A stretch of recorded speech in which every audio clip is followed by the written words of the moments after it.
I have had the craziest last day. So yesterday I played my round number 5 of Menorca Open, and I'm gonna show it to you in just a second. But that game was so long.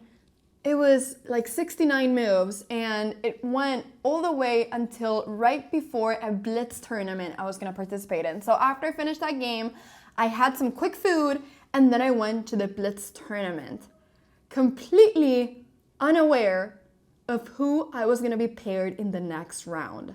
But we're gonna get into all of that because I have a crazy story to tell you. But first and foremost, I'm gonna show you the game that I played yesterday, as I didn't have time with the Blitz tournament to film the recap of that game. And then after that, I'm gonna show you the next game as well. So this game, round 5, was against Juan Laviano Hernandez from Spain.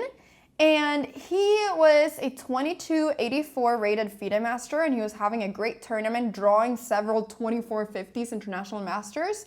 So I knew this was gonna be a tough round, but I had the white pieces, so I was excited. So I was sure he was gonna play the Nimzo Indian, but like most openings in this tournament, they never play what I think they're gonna play. I think it's because I have Grandmaster parents and they think I'm getting some amazing prep from my parents, which maybe I am. I'm not gonna say anything, but it doesn't matter.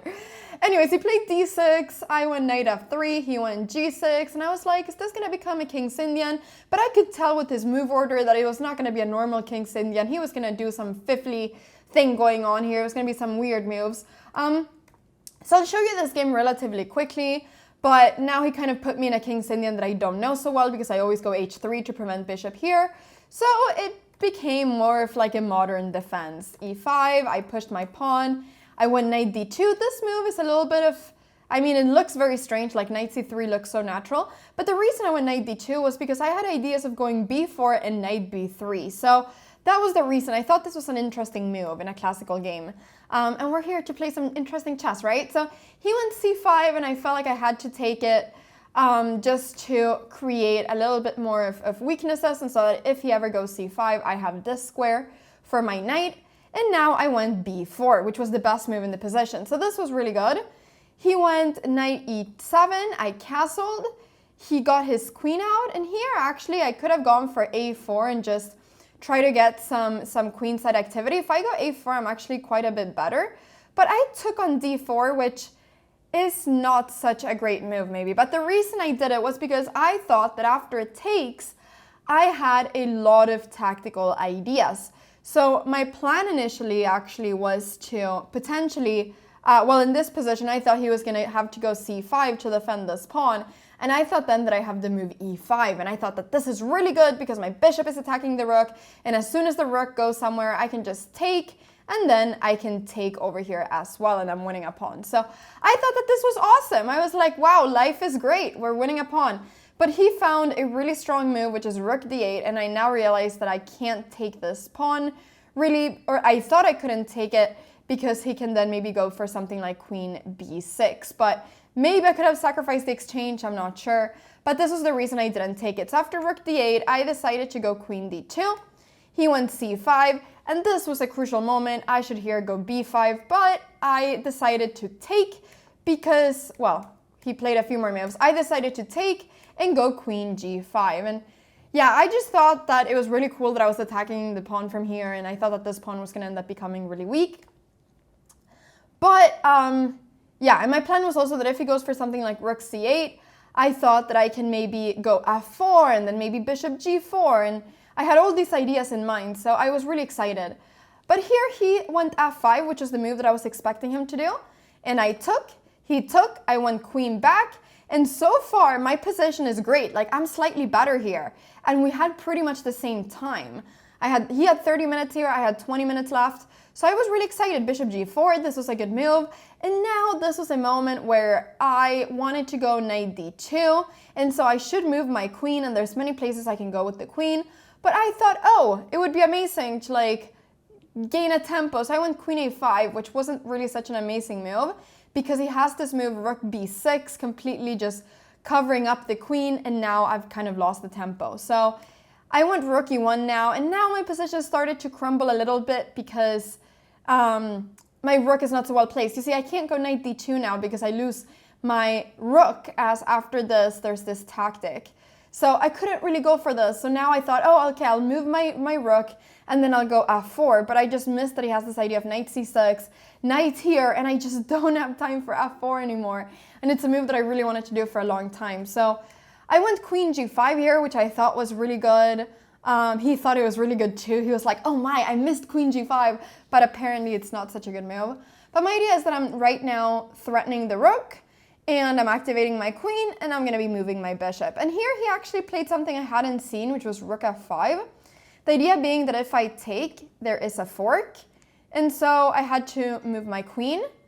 And now he had this move h5. So I wasn't too upset about this actually, because now his pawn is getting much weaker.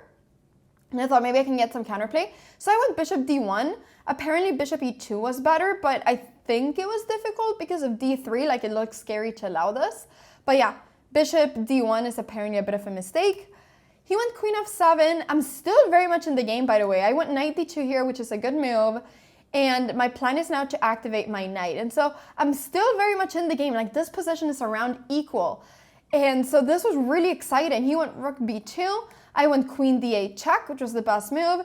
Here and now, I should actually have gone queen a5, defending my knight and putting some pressure on a7. But I didn't see that move. And so, yeah, I actually just ended up changing queens because I thought this was fine and to go f4.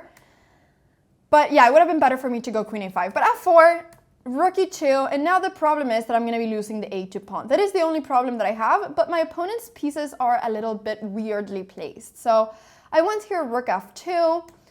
He went back because, yeah, he got worried about knight takes a2 and knight e4, which I saw, which I was really excited about, but he went back. I went rook g2, he took. I went bishop f3. I wanted to activate my bishop, but I'm not sure. Maybe I should just have gone something like knight e4. Because now he had time to go knight b4 and get his knight out. But anyways, I was kind of moving my pieces around. Of course, it's not great that I'm a pawn down, but it's still relatively fine. I went knight e5 here, he went there, and now this was a crucial moment. Here I should go rook a1 and force him to go a6. And actually here, and after something like knight d3, it's not so easy for him to win this game. Like, here I have so many drawing chances because his pieces cannot really enter the position. And if he takes, I am doing completely fine. Like, I will go rook b1 and my rook will be way more active, and it's going to be really easy for me to stop this pawn, and we have different colored bishops. So this actually here, just going rook a1 would have been really amazing, but I did it in the wrong move order because I went knight d3 and I missed that he had this move. My plan initially was just to go king f3, but then I realized that he has takes and then check. So here instead I went knight f2, which is a necessary move. And now I didn't want to go rook a1 anymore because I wasn't sure if after rook a6 and takes, if I'm just insta-losing because my opponent has an extra passed a pawn. I didn't know. But this is what I should have gone into. But yeah, I didn't know. So here instead I went f5, which I think was one of my bigger mistakes in the whole game actually, because here I'm doing completely fine even if I'm a pawn down, just activating my pieces. But now I'm allowing him to get active, which is a bit of an issue because now I'm just blocking everything. So it's a bit of an issue that I let him get active.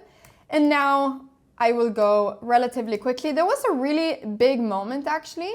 Okay, maybe here I should have gone bishop d7. There was a really big moment because now I found this move knight e4 check. And if he goes anywhere apart from king g7, it's a draw again, but he went king g7. And my idea was actually that after knight takes c5, I had this check and I was able to win this pawn, which was a pawn that seemed like it was just gonna promote.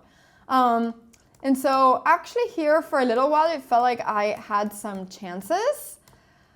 So I will go here pretty quickly, c6, king over here. But now, yeah, the problem is that he's just able to stop my pawn. So I moved here and we did a few more moves, but then I resigned here. So I ended up losing against Juan Hernandez, but I was actually really happy with this game because I had very good chances for a long time. I felt like I'd played really well. And I thought after this game, okay, Anna, you know what? You lost against a strong player. It's okay. now you'll face someone weaker. Okay? So I go to my Blitz tournament and I'm just having a great time playing Blitz in the middle of the night. And someone shouts at me like, Anna, you're so unlucky with your pairing. And I'm like, what do you mean I'm unlucky with my pairing? I'm playing someone weaker, right? Like I win, I play against someone stronger. I lose, I play against someone weaker. And they said, no, you're playing against a 25-20 Grandmaster. And I couldn't believe my ears. You're telling me that there's a 2500 Grandmaster who's on 2 out of 5, just like me, and I am facing him. So yeah, after losing this game and being sure that I was gonna play against someone weaker, I get paired against number 19 in the whole tournament. And there's like over 200 or 300 people participating here. I get paired against one of the strongest players in the whole tournament, who's just had a few bad games. Yeah, he's been playing very tactically this tournament and it hasn't really gone his way. And I couldn't believe it. I was in complete shock. I mean, I love playing against Grandmasters, especially in Classical, because I never get the chance to do so. But are you kidding me? Like the moment when I'm losing several games, like I get paired against the Grandmaster, I couldn't believe it. But I was so excited to play against the Grandmaster today. So today, I was facing Artem Uskov, a Grandmaster rated 2552, not 2520, he was 2550, even stronger. So I spent, several hours today preparing. I also went to the beach. I can insert a little clip of the beach over here. It was so nice. Like, Menorca is beautiful. I need to say that. It's absolutely stunning. I took in some sun and then I prepared for e4, which is what he almost always plays. Now, when we sit down by the board, he just instantly plays c4. And I'm like, there, my few hours of prep goes out of the window. So I knew he was gonna play a positional game. He's lost several tactical games. He was like, nope, I'm playing at 2000. I'm just gonna play a positional game and I'm gonna try to win. So that was what I thought his plan was. So I went c5 and this became an English opening, a symmetrical one, g6, and now White's idea is to play b4 and my idea is to maybe play b5 at some point. So this is all relatively straightforward. He went knight over here, I went bishop e6, he went bishop g5, and here I spent a little bit of time thinking because I wasn't sure if I should go f6 or if I should go h6 or if I should castle. Like I was thinking about h6 here, but then actually I realized that takes and takes, this is probably not so good. So yeah, f6, bishop back, now I went rook b8. Because the plan of this is that if he goes knight d5, I want to go b5. So he went rook b1, I castled, knight over here, and now b6. So all of this was relatively straightforward. I was trying to see if I could make a move such as d5 work, but I couldn't really see how to make it work. So I went b6 and he went b4. And here, I wasn't exactly sure what my plan was. I haven't played this in a while. So I was thinking that either I should take or I should go for something like f5. Those were my two ideas here. I thought it was either f5 or to take. I was trying to make d5 work, and I thought about this for like such a long time. Takes, and now I thought that I can go takes. Okay, this looks maybe a bit crazy. Takes, and then I thought that if takes and takes, everything is together, but the problem was that he can just take here maybe. But I wasn't sure because there were like some knight c3 things, but my knight is hanging. Anyways, I thought about that move for like way too long, but I ended up going f5, he went bishop g5, I went h6, and now I feel like he kind of got what he wanted, which was to trade off this knight. So yeah, I think maybe I should have gone h6 and then f5 to prevent this. But I didn't know that it was so strong for him actually to take here on e7. I haven't seen this idea before. I just thought I have the bishop here, so I was happy. Now he took on a5, takes and takes, and he went knight e3 with the idea of placing a great knight on d5. So here I had to go e4 basically just to activate my bishop, and I'm threatening the knight. He went knight d5 and I took, takes, and now I ended up taking on d3. And this was a really apparently big mistake. Like I thought it made sense because otherwise I'm losing my pawn. But my mom literally said, Anna, you're lost after taking on d3. And I'm like, what do you mean I'm lost on move 20 after taking here? Like, this to me seems so natural, but it wasn't. Apparently, I have to go bishop d4 with the idea at some point, maybe not now, maybe I should, first take here, I don't know. But the point is that at some point, I need to try to go bishop d4 and then play f4 and just try to stop this bishop from being any good over there, even if I sacrifice a pawn. And this was something I've never seen before, so I didn't know that. But yeah, good to know. If you play this opening, that's what you're supposed to do here.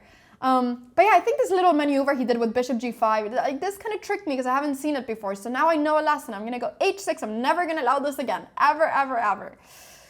Okay, so queen takes d3, queen c7, and knight c4. So now he got a really nice knight.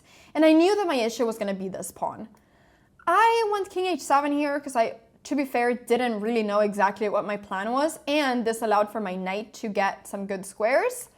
He went bishop f3, I went knight g8, he went queen d2, and I went a4 because I thought that it would be easier for me to defend the pawn from here, and queen d7.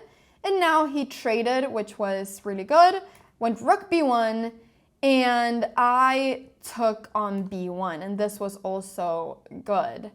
So I was trying to look at some rook b5s, but I just thought that this was going to be like really good for him. Maybe I can go something like queen b3, but this pawn is hanging. It's a disaster.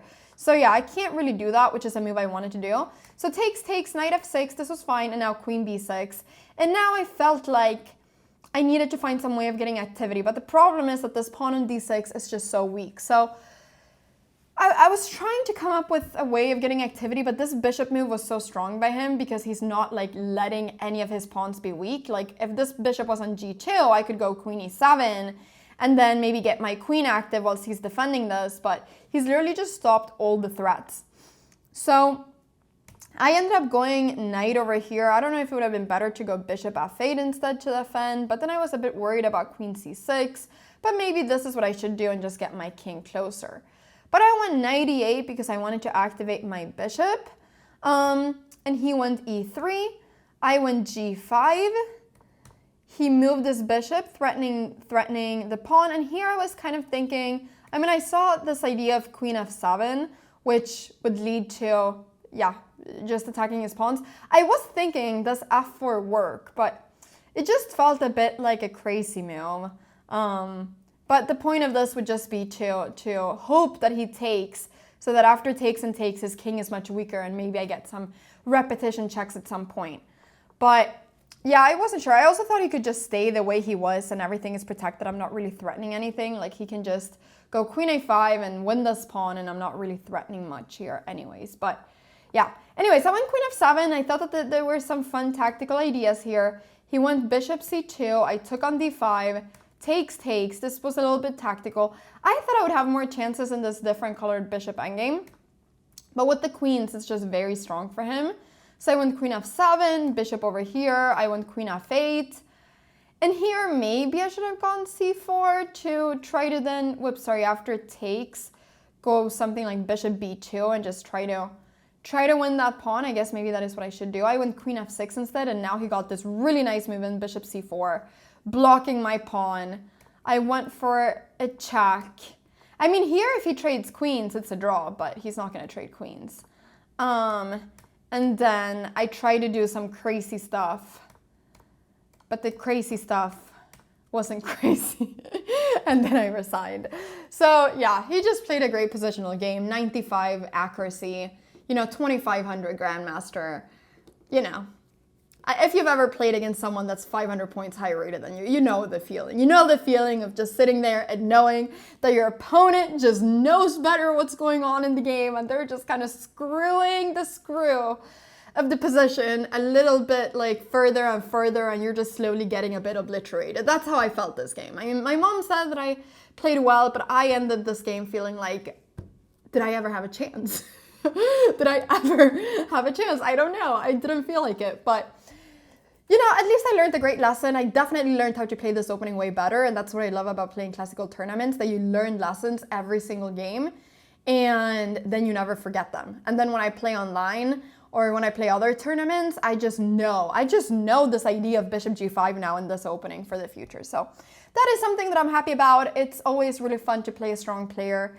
But this really was a crazy pairing. I still cannot believe the fact that I got to get paired against the Grandmaster after losing like all these rounds. Like, this is so unusual in a tournament. So yeah, I'm gonna call it the Grandmaster Incident because it really is an incident that I got paired against a Grandmaster at that point.